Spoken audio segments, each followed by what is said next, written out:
A U.S. president threatens to make Canada the 51st state. How did we get here? And what happens next? Today is May 5th, 2025. We're looking at a situation that honestly would have sounded almost impossible not long ago. President Donald Trump openly talking about the United States possibly annexing Canada. How did we end up at this point? And what could it mean for North America or even globally?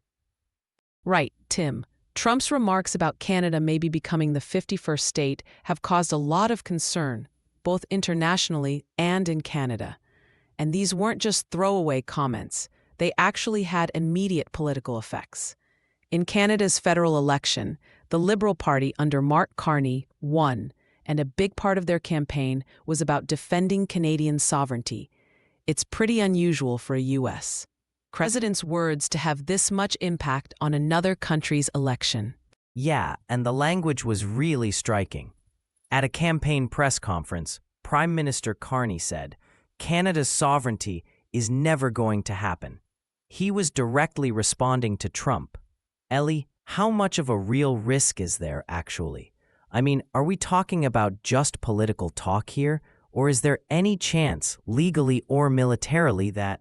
That's the key question. Legally, annexing Canada would need more than just force, because Canada's a sovereign country and part of the UN.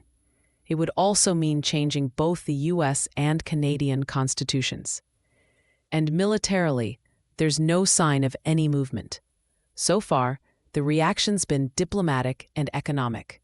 For example, Canada put a 25% tariff on U.S. imports after the new American tariffs. So it's all about economic measures, not military. And the public reaction in Canada has been, well, intense. The Liberal Party's win almost felt like a referendum on sovereignty. Voters really seemed to want a clear stand on independence. But has there actually been unrest, or has it stayed political? It stayed political and economic. No violence. Canadians really rallied behind the Liberal Party to push back against what they saw as a threat. But there's no sign of military buildup or big street protests. The whole debate's been in Parliament and the media, not in the streets. The international response is interesting too. The UK, as Canada's historical ally, stepped in quickly.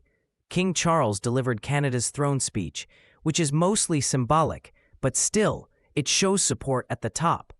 But is there any actual, concrete support? Could the UK or others do something more if things got worse? That's a good question. So far, the UK's response has been symbolic. We haven't seen NATO or the United Nations announce any new actions. But everyone's watching closely. It's really a test of international law and alliances. If a major power like the US even suggests annexing a peaceful neighbor, it puts a lot of things in question. Other countries are paying attention to how Canada's allies respond. It does set a precedent, doesn't it? If a G7 country can threaten another G7 country like this, where does that leave the whole rules-based international order? Could other governments try something similar? Exactly. That's why this story matters far beyond just North America. The US and Canada have the world's longest, undefended border. If that relationship gets shaky, it affects alliances like NATO and the G7. It also raises questions about how strong our democratic institutions are, and whether international norms can hold up under pressure. It's worth pointing out that for now, things are staying diplomatic and economic. No one's talking about moving troops or anything like that, which is important. But even the rhetoric can cause instability. Do you think this is going to have a lasting impact on US-Canada relations? It could. Trust is really important in international relations, and this has definitely strained it. I think Canadian leaders will be watching Washington much more closely now, and we might see them looking to strengthen ties with other allies. But as long as things stay in the realm of talk, there's still a chance to de-escalate. So for listeners, where does this leave us? If you're in the US, Canada, or even in Europe or Asia, Is this something to worry about? I'd say stay informed, but don't panic. Right now, it's a diplomatic standoff, not a military crisis.